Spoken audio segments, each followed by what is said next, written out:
এখন কোরআন শরীফের আয়াত থেকে যাই, ওলি আল্লাহর মাহফিল। আমি কোরআন শরীফের সূরাতুল আনফাল, কোন সূরা? সূরাতুল আনফাল, নাম্বার হলো 2 নম্বর আয়াত। বিসমিল্লাহির রহমানির রহিম। ইন্নামাল মুমিনুনা আল্লাযীনা ইযা যুকিরাল্লাহ ওয়াজিলাত কুলুবুহুম ওয়া ইযা তুলিয়াত আলাইহিম আয়াতুহু যাদাতুহুম ঈমানা ওয়া আলা রাব্বিহিম ইয়াতাওয়াক্কালুন।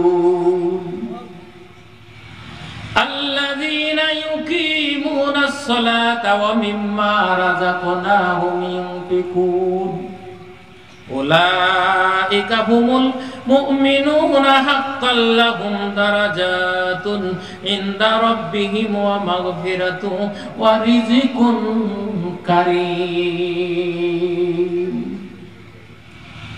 2 নম্বর আয়াত তেলাওয়াত করেছি, 3 নম্বর আয়াত তেলাওয়াত করেছি, 4 নম্বর আয়াত তেলাওয়াত করেছে। এই জায়গার ভিতরে আল্লাহ বলছেন সত্যিকারের মুমিন কারা।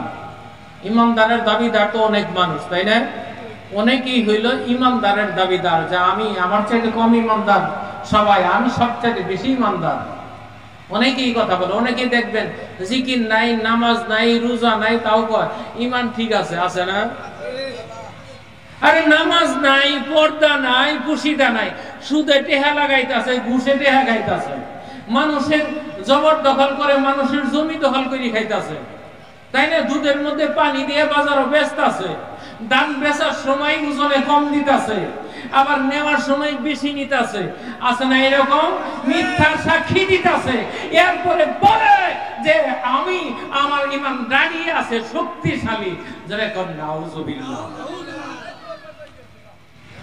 বন্ডেরও তো একটা ধরন থাকা দরকার, বন্ডেরও একটা ধরন থাকা দরকার। দেখবেন অনেকে এলাকার মধ্যে নামাজ পড়ে না, রোজা রাখে না, দাড়ি নাই, এরপরও আবার ফতুয়াবাজি করে।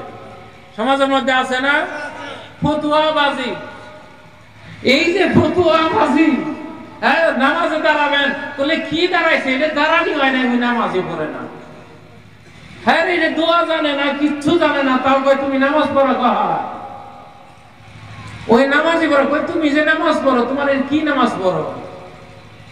মানে মানুষ নামাজ হলে টিটকারি দিতেছে, অথচ তারা বলতেছে যে আমি খুব বড় নামাজি, খুব বড় ইমানদার, আমি মুত্তাকি। নামাজ নাই, এক ওয়াক্ত পর্দা নাই, সুদে টাকা লাগাইতেছে, অন্যায়ের অভাব নাই, মিথ্যা, মেয়ে ছেলে বেপর্দা, এরপরে দাবিদার ইমানদার। এখন ওই ব্যক্তি মুখে দাবিদার, আর আল্লাহ কোরআনে কয় সত্যিকার ইমানদারের গুণ হইল কয়টা? একটা হইল জিকির, 2 নম্বরে হইল কোরআন তেলাওয়াত, 3 নম্বরে হইল তাওয়াক্কুল, 4 নম্বরে হইল নামাজ, 5 নম্বরে হইল আল্লাহ রাস্তায় কাজ।